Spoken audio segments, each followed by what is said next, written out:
this is an iHeart podcast. Guaranteed human. Lowe's knows Sundays are for football, so tackle your home improvement projects by Saturday and earn your Sunday with great deals on LG and Bosch appliances, select Bounty and Swiffer cleaning products, and more. Then once your to-do list is done, get ready to kick back, relax, and enjoy the game. Shop in-store or online now and earn your Sunday with help from Lowe's, official partner of the NFL. Get almost anything you need delivered with Uber Eats. What do we mean by almost? Well, you can't get a well-groomed lawn delivered, but you can get chicken parmesan delivered. A little escape? No. A delicious bowl of grapes? Yes, that. An afternoon stroll? Sorry, no. A burrito bowl? Happily, yes. A day of sunshine? No. A box of fine wines? Yes. Uber Eats can definitely get you that. Get almost anything delivered with Uber Eats. Order now. Alcohol in select markets. Product availability may vary by region. See app for details. This is the Late Round Podcast with your host, JJ Zacharisa.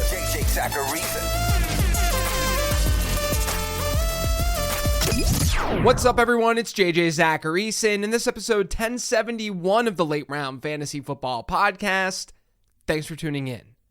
This is the last week of regular content for the podcast given the holiday, and I know the season's about to end. However, make sure you don't miss out on anything going on during the offseason by subscribing to the Late Round newsletter. There's a lot going on with Late Round Fantasy Football, and the newsletter, that's one way to stay on top of it all. Just head to lateround.com, click newsletter, sign up today for absolutely free. Now let's get to these 10 trends. I feel like I have to talk about Kyle Pitts and what's been going on with him. Since he casually dropped over 45 PPR points on Thursday night. Now, I could get into how historic that game was, how it was one of the best tight end performances in NFL history. But beyond all of that, beyond the fact that he beat his previous single game high in PPR points by almost 20, Pitts has just been trending in the right direction without Drake London in the lineup.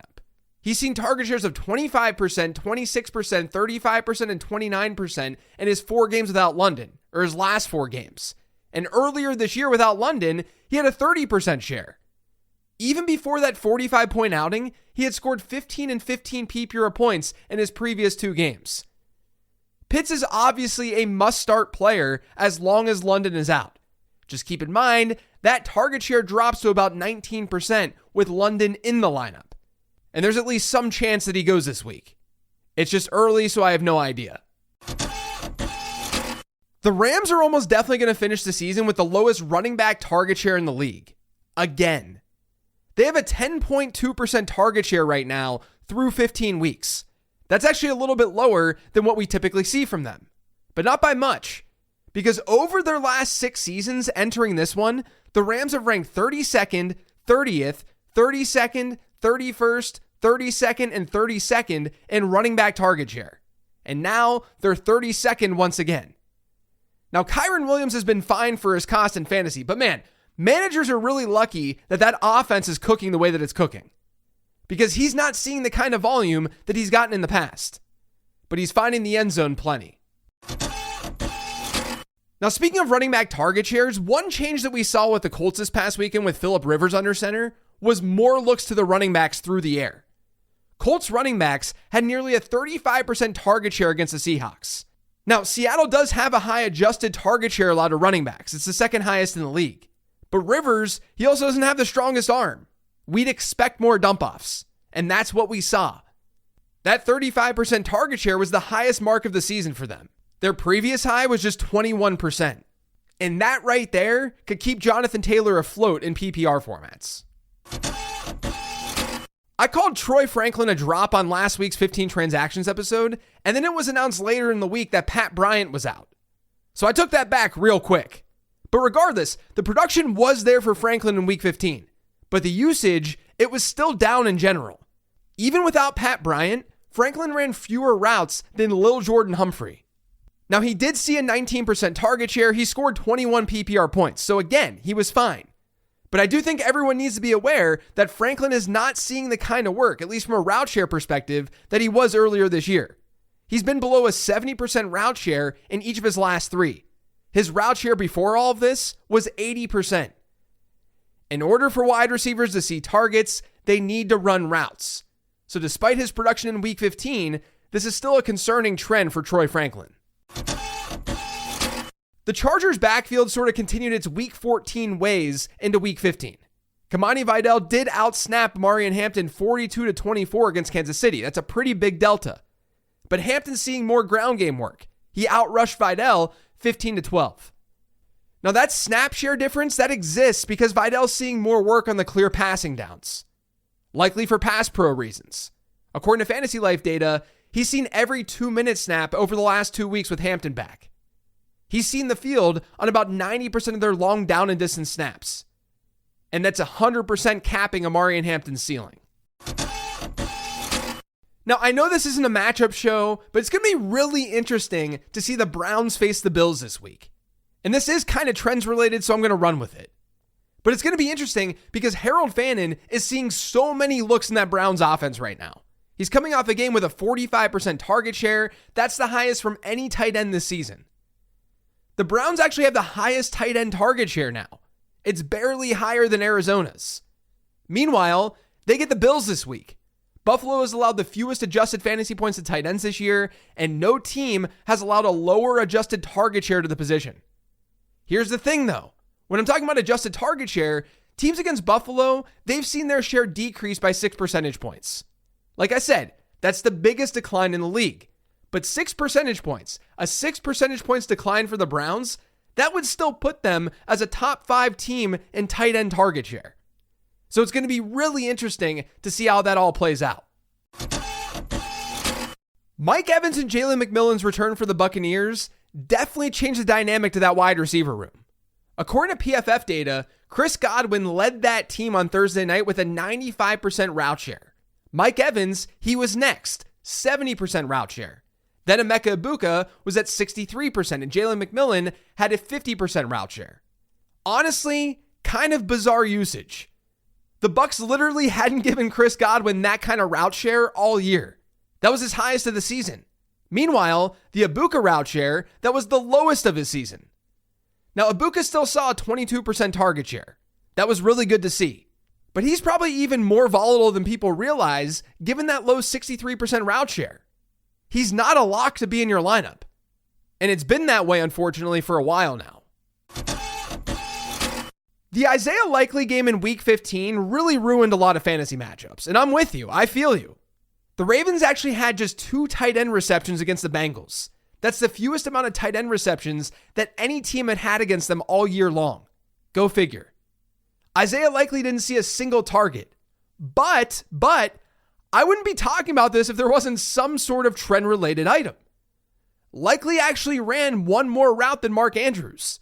That was the first time he had a higher route share since Week 8.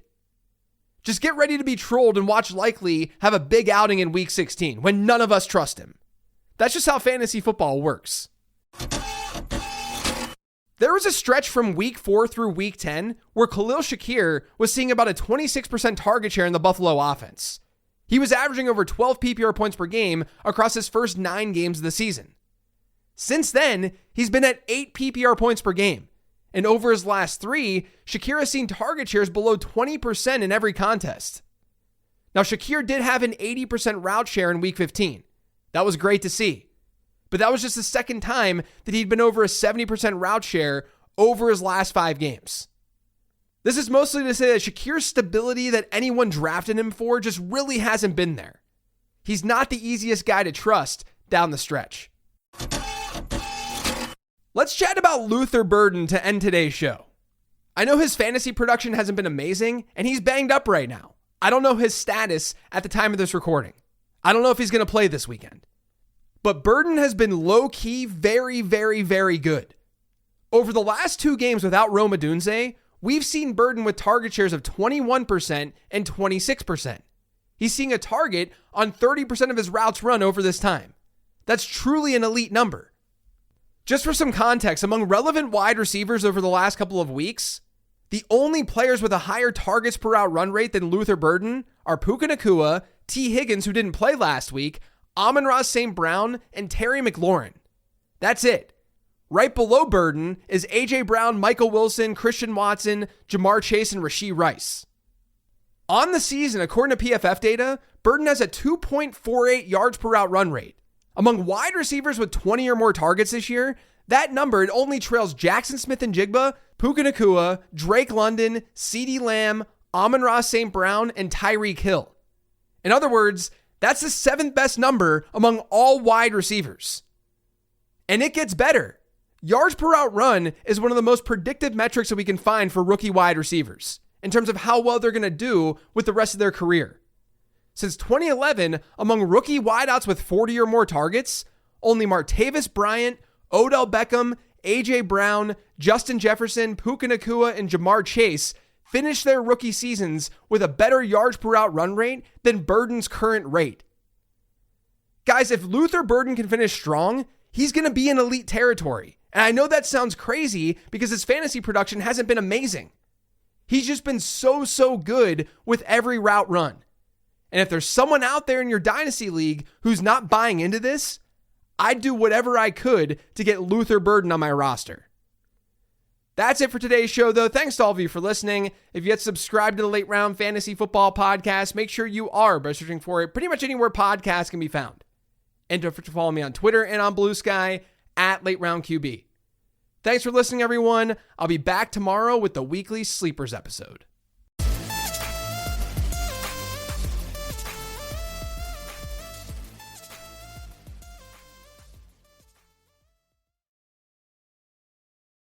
Amazon 5-Star Theater presents Real Customer Reviews, performed by Eva Longoria. Tonight's review, Sports Briefs. Oh boy, where do I even start with these performance mesh boxer briefs? These boxer briefs are like a magician's trick. You know the one where you go, where did that rabbit come from? So if you're looking for underwear that not only performs well, but also gives your package the attention it deserves, then look no further. 5 stars, Nicolicious. Shop the perfect gift this holiday season on Amazon. Running a business is hard enough. Don't make it harder with a dozen apps that don't talk to each other. One for sales, another for inventory, a separate one for accounting. That's software overload. Odoo is the all-in-one platform that replaces them all. CRM, accounting, inventory, e-commerce, HR. Fully integrated, easy to use, and built to grow with your business. Thousands have already made the switch. Why not you? Try Odoo for free at odoo.com. That's odoo.com. This is an iHeart podcast. Guaranteed human.